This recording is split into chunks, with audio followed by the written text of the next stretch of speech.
Hello, everyone. How are you? Hello, Jules and Steve. Good, thank you. Yeah. Hey all, very well, very well. Thanks, Steve. Thanks, Erika. So Erika has actually opened up this portal today for us to have this co-weaving conversation and around possibilities and timing and the experience of us being really at the depths of our Earthpoint container, whether a listener is aware what that means or not. It's more about being able to consult the wisdom within. And it's a place where us three specifically go to in a very calming way. And it helps us have all the channels and portals open for us to be embodied with our calming out breaths for ourselves, for our own health. And we all know that if we're looking after our own health and well-being and the quality of our inward life, then what we radiate outwards is going to be healthy for everybody. It's different from being narcissistic or self-centered. We're literally connecting with the wiser humanity that has a nature divinity connection there. So it's okay to have our mics on all the time because it's a free-flowing co-weaving conversation. And then that way the mind doesn't have to think about a task. So I'm going to hand it over to you, Erika. And Steve and I are at your mercy. Really? Yeah, I'm sensing time at present, what's coming from me, the relationship around time and the possibilities that can happen in that time. So time or time and timing? Time and timing. Okay. I love hearing Steve talk about this subject. So, Steve, would you like to speak into that space? Sure. Very much in our Western style of world, we govern our lives by time, by the clock, by the demands of tasks to be completed within a certain time. There is a more freeing way of operating, which is in terms of timing. Perhaps a small experience here might help. In former life, I was an accountant. I had a client's job to do, and it was not a difficult one, but I hadn't touched it for 2 weeks, and I'm feeling pressure to get it done. I got a phone call after those 2 weeks from the client, and I'm thinking inside, oh dear, I'm going to have to tell him I haven't started it. He told me that there was something he forgot to tell me, which he then shared with me. The difference that made is that the job went quicker and smoother. So by not getting frustrated on time and not having done it, I was able to hear something that I did not know at the time until he made the call.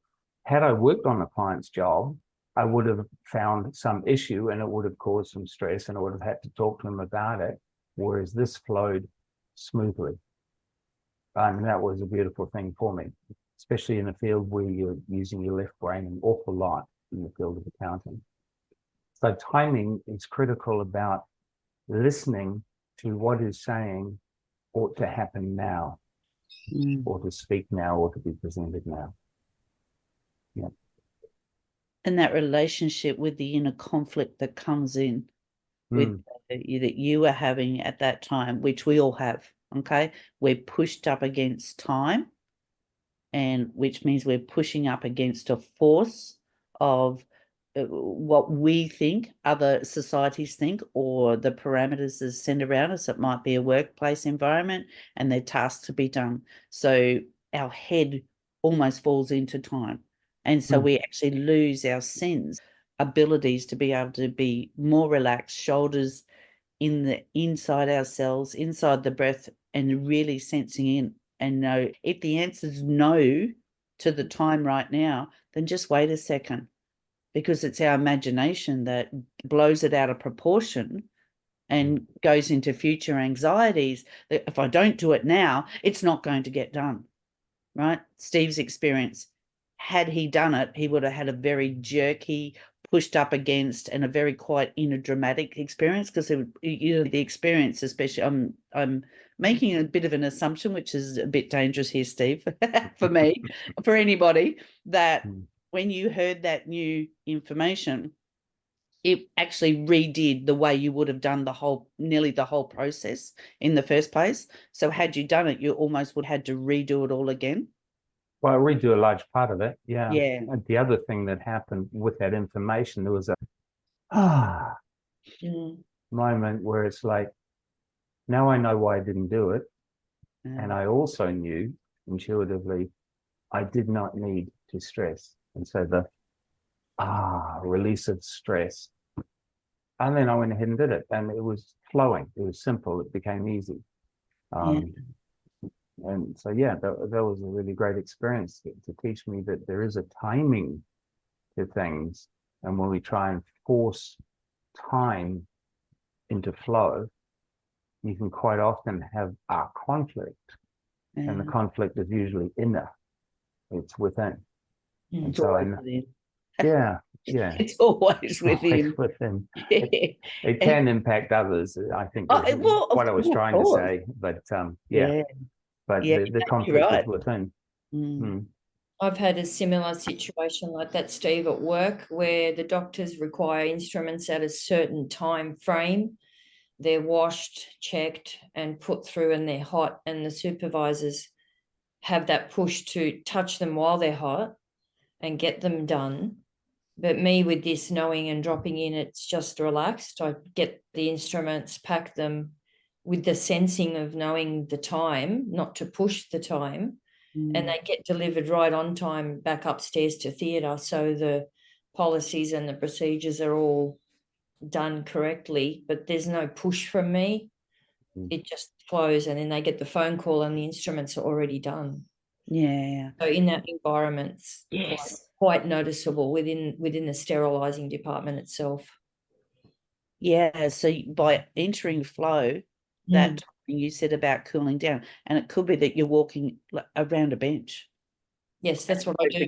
Instead of grabbing straight away. This is a real living example of knowing that there's a flow required, rather than this jerky hurting the body, which then has a flow-on effect, especially in a co-working environment. But even if it's not, it's a flow-on effect where your blood pressure is not pumping properly, so you stand up too fast and fall over because you're not in the flow, right? Stop breathing.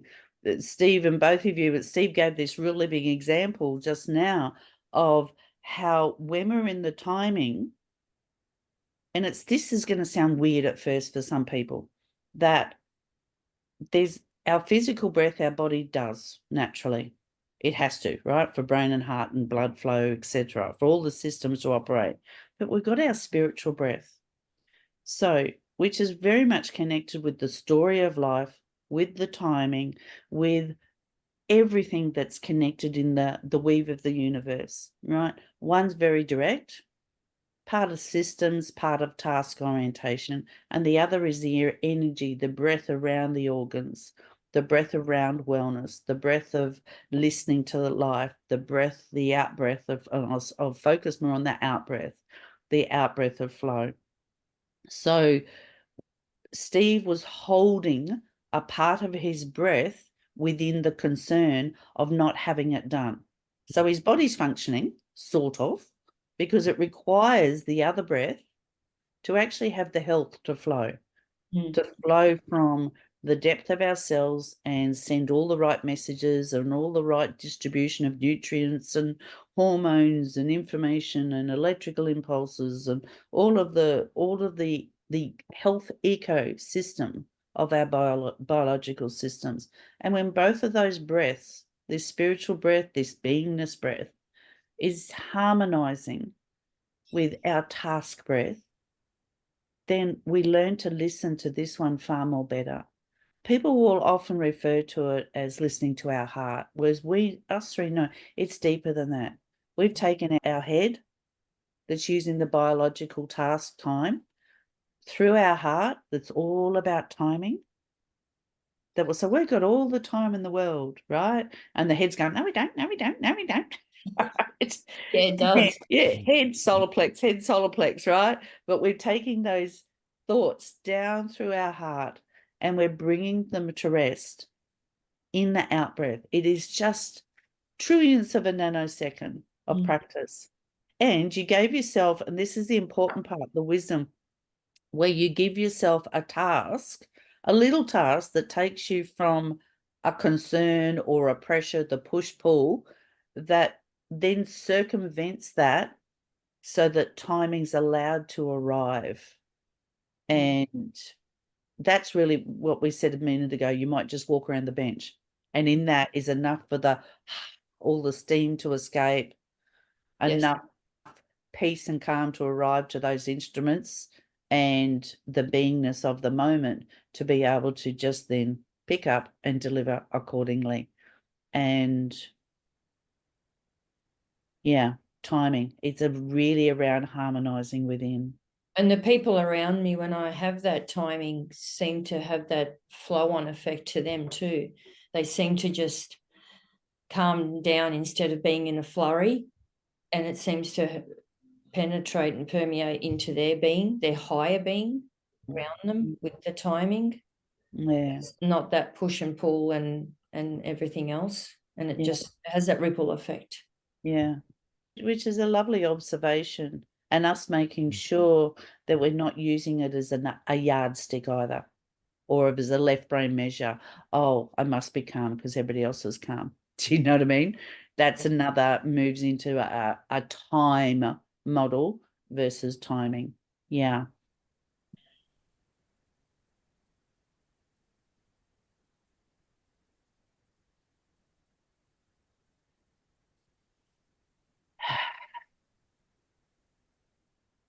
One of the other things that highlights clearly on timing and time takes time. It takes time to think and to plan, and to timing is about the flow that you just do it. You just do the next thing. It doesn't become a big, 100-page volume of what I'm going to do in the next 5 minutes that can go on in the head. So yeah, such a huge difference, and in way of being, timing is, when you're in timing, and when you step out of it. Yeah, I have a little body instantaneous. Yeah, regarding when I'm not honoring the time, when I'm pushing up against time, I feel it a lot with a little bit of a raised heart rate, that distortion for me where it's ticking up here, but the body's saying otherwise. So I have to drop in more often, or notice that more, sense that in more with me, with what I've noticed around time and the relationship around it, where it's easy, it just flows from a space of stillness. Whereas if it's pushed, there's such a vast difference, I feel, in myself as well. Do you notice when the drop in, because that might be foreign to some listeners, what that means or refers to? In your case, you're dropping into the check-in point, which is that little muscle just behind your etheric umbilical cord, in martial arts, 1 point just below your belly button, right?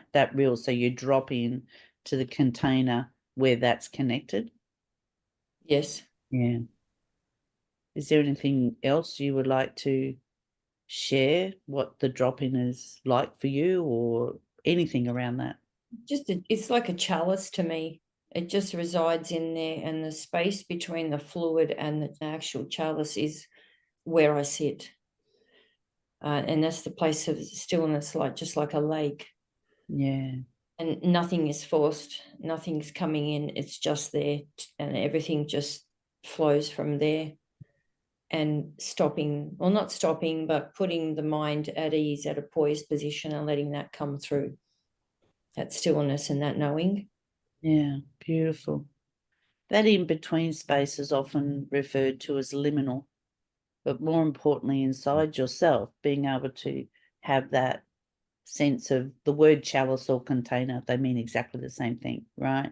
The fluid of all possibility, as well as the mind and the heart and solar plex energy and emotions are just allowed to just be, right? Nothing forced, nothing. It's just this sea of possibility, which we open as we cross thresholds. And the place you're talking about is in between the fluid and the chalice. You know, the most juicy part often in fruit and vegetables is just between the peel and the major flesh, and we tend to peel most of it off, right? And so that's the place where you are in the concentration potential of the moment that's presenting, that you're giving yourself access to when you consult, right? And then you stop being, you said, Steve, before, perfect about it takes time. You're in that no time space, which is all time. No time and all time. They're words, right? It's just perfect availability of pure openness.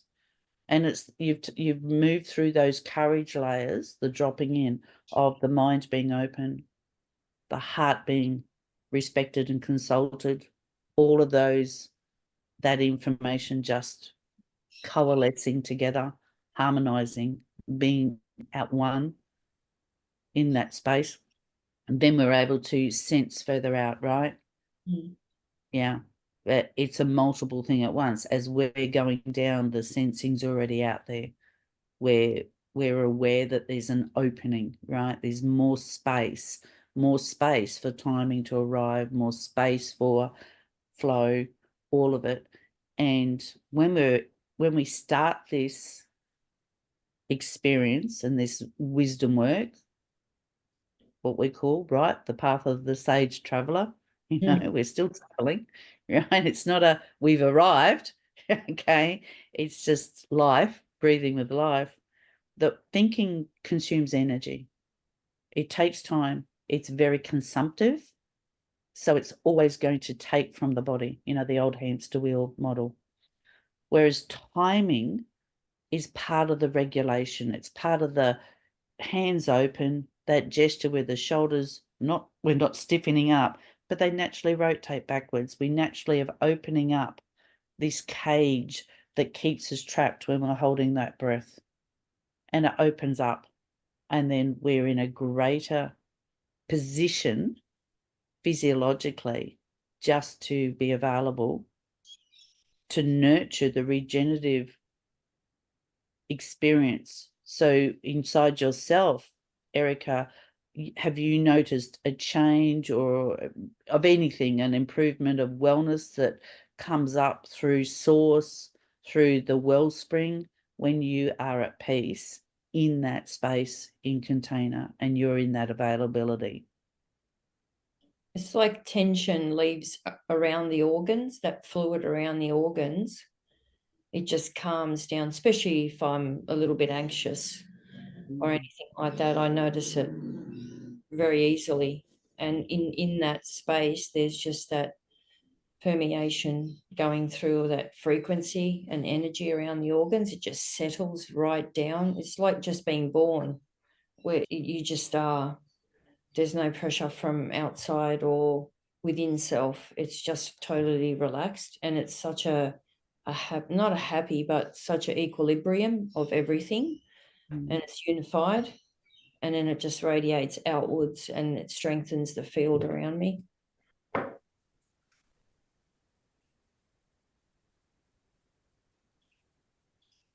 One of the things we discussed previously about possibility and how possibilities, I'm sure we've already seen, they open, they become, they present. And the language we often use, as you know, is the word threshold. So when we recognize there's a push-pull, we're meeting a threshold, we get the opportunity to make a decision in that moment, and we cross that threshold. And it's very easy for the mind to come back in and go, oh, you know, there's a new portal, it's a new realm, right? we always are in that reminder, stay in the space, because what could be this portal going this way, we might go that way, you know.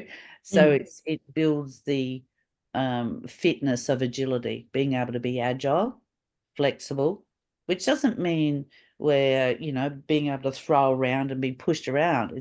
It means that your ability to just drop in and be with, consult, wait, in the listening, just all of that strengthens your foundation. And so it doesn't matter what is happening in your world, underneath, we're always consulting. We go straight underneath. How's the foundation? It's still calm. It's nice and still. Cool. Good to go. Right? Yes. Everything else is just superficial. Yes. Right? So the minute we consult and recognize the foundations are being rocked at that moment, pull back.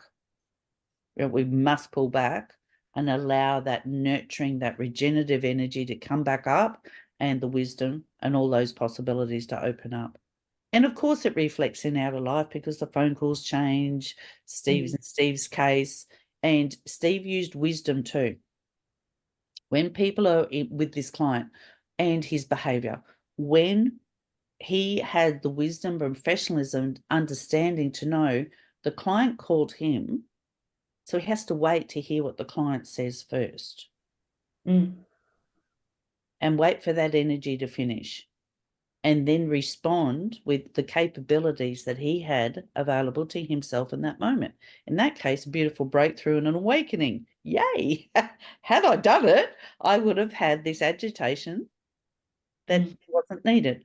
Great learning and a great moment. And this all happens like that, right? There it is, right? It happens so quickly. Yeah. So that's the wisdom, is to really wait in that listening. Because anybody who's caught, someone asked the other day, how do we know if we're caught up? Well, we know when we're not in it.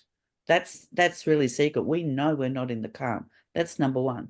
When we're caught in it, using Steve's example, hypothetically, of course, because it wasn't what happened, is Steve would say, oh, I'm so glad you called. I've been, something I must confess, and right, blah, blah, blah, and fills the space with anxiety between the dynamics relationship that's just not needed, right? He could articulate it better, not better than he did. He did it perfectly, right? But he could, if he wanted to really speak the concern, he could wait till it's all over and says, oh, I'm so glad you called, because there was this large proportion that needed finalizing better, and this is the piece that was needed, right? So it's like he could talk into the magic if he wanted to, but it's not necessary. It's only if you're in the calm and you're really being urged and prompted to speak something in. Because if we are urged to speak something into the space, there's nothing to do with concern, it's really coming from a clear wisdom space, then it will be an offering and an encouragement and an invitation to the other person, and something has been happening in their world that we've had no idea about, and it opens up. Steve? Yeah, the interesting thing in that experience was, if I had spoken into the space, it would not have come from a flow or a presenting. It would have come from the anxiety inside myself, having to justify myself, which the client did not need at all. That would have been an interesting experience to do. And it certainly would not have been in flow, would not have been calm inside myself. And I would have been purely justifying something that did not need justifying. Yeah. And shrink your breath, right? Oh, yeah. Well, Like really everything. shrink your power, shrink yourself into a I'm a nobody experience, right? And we dig a hole for ourselves, and we're not feet in, we're head in. The feet are up, And then we flounder. pull the dirt in on top of ourselves. How am I going? How do I get out of here? Yeah, with its head in the ground and feet in the air. Yeah, exactly. Yeah. How do I get out of here? You can't, right? It's a No. start. You got to be earthed. You must be earthed, and not to be confused with grounding. It's earthed. We are the humans, all this technology stuff we've got around us. It uses humanity's earthing to work. So less concern about it harming us. We've got more power and choice into the wellness of our physiological and the biological forces. Mm.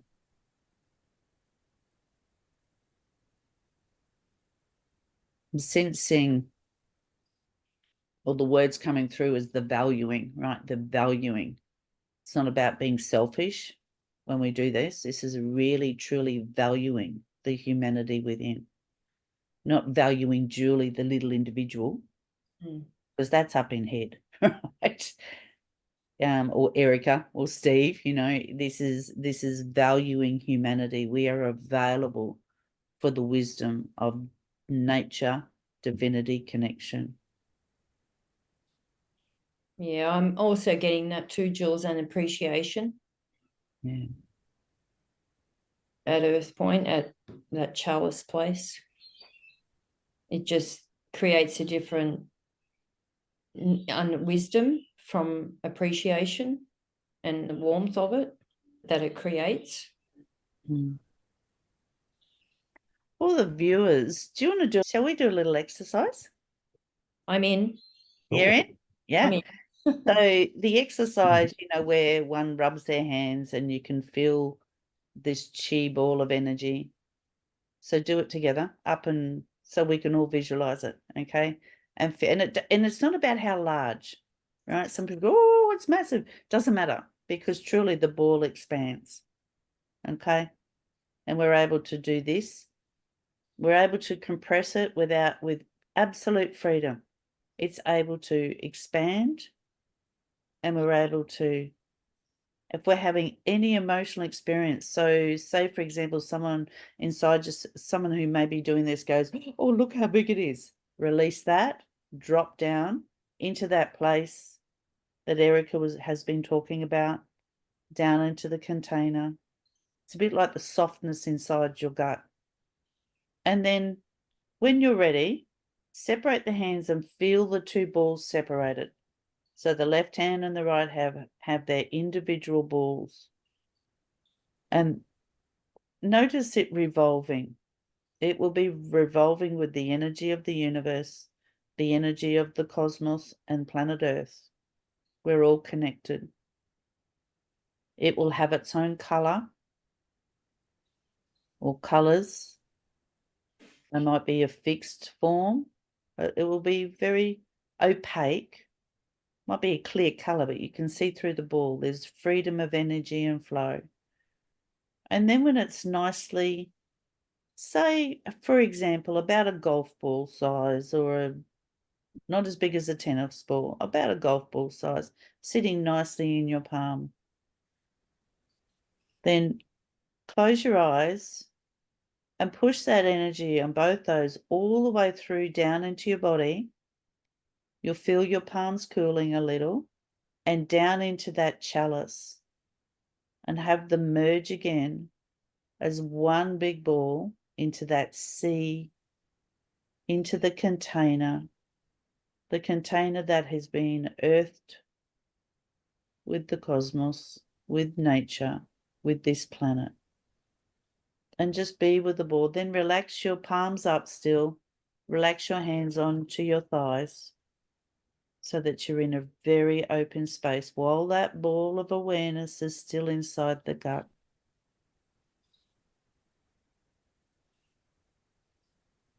Just experience the pure, concentrated, vibrational rhythms. It has its own pace, its own speed, its own, I'll say it again, rhythm.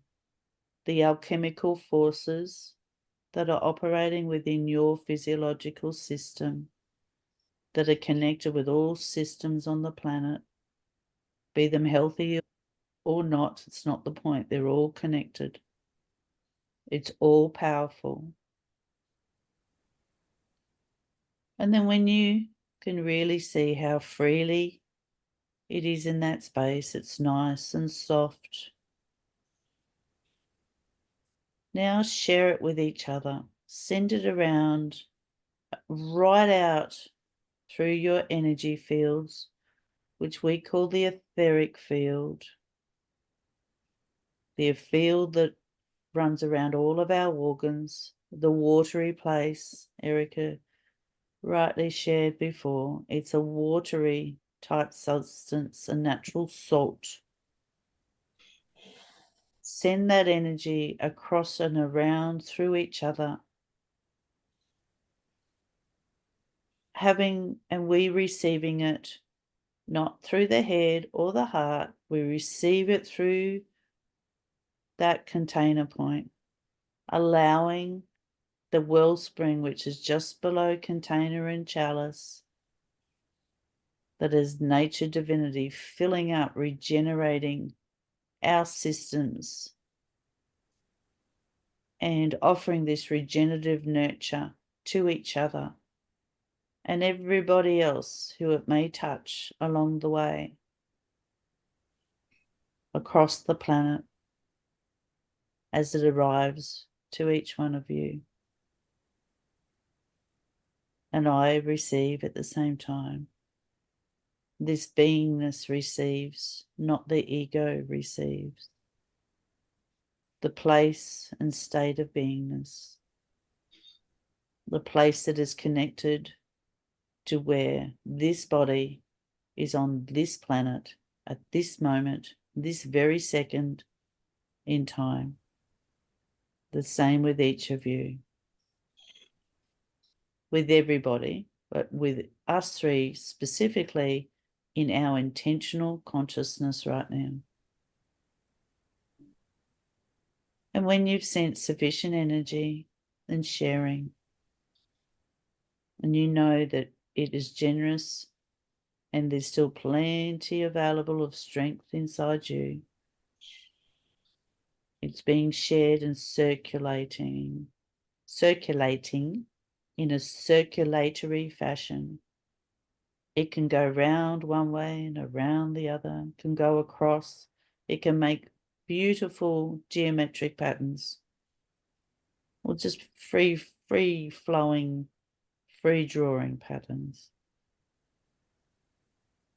It's the experience of feeling the warmth of each other, the sincerity of interest in each other's well-being. That's the place of unconditional love. We're sending it unconditionally.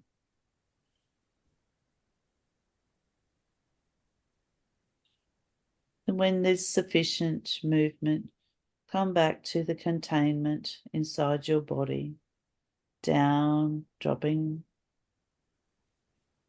deeper and deeper, not as a fall, as a choice to be in your most powerful place, expanding your most powerful potential and possibility of expansion in this moment. And then when that has completely rested at peace within,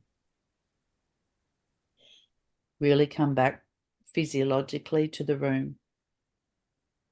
Notice the sounds that may be around you, or you may notice a scent, something through your nose.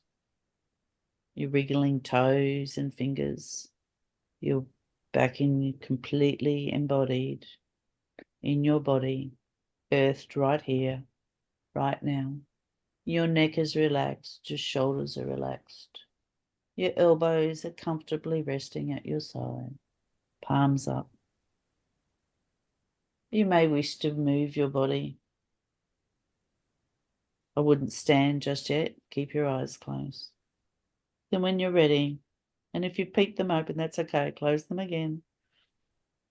And then when you're ready, only semi-open them. So you're still like little shutters, keeping the calm inside the container and slowly letting the daylight or the nightlight, the light that is around you, be it bright or not, to start being received by the only naked tissue in our body, our eyeballs.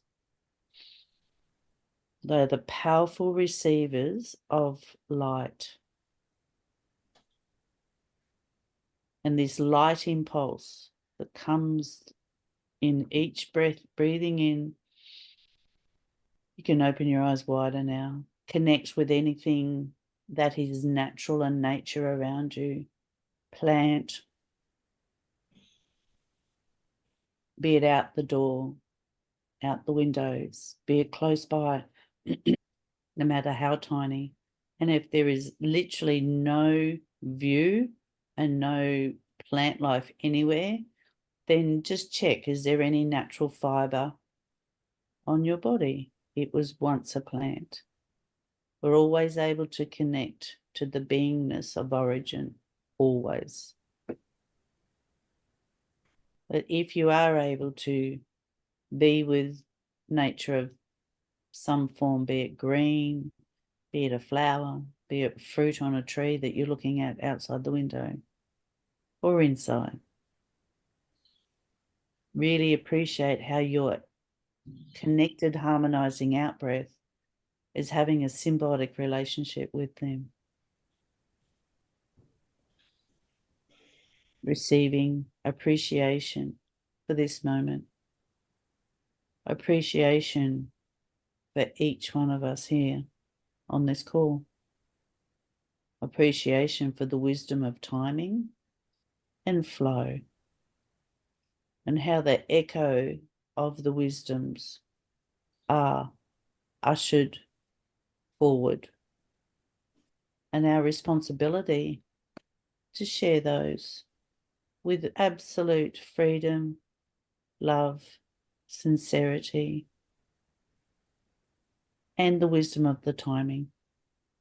Nothing needs to be rushed. Slow is smooth, smooth is fast.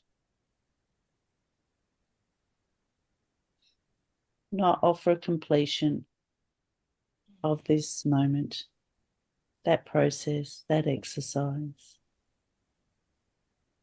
And Julie, sincerely thank Erika and Steve for being here today.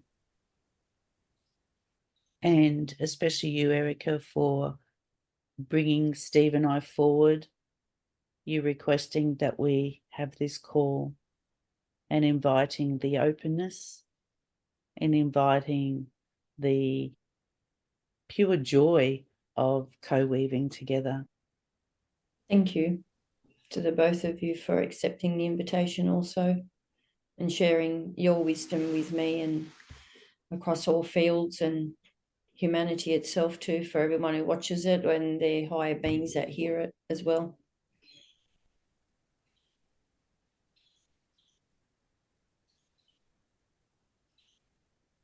It's a peaceful moment, and not just on this call.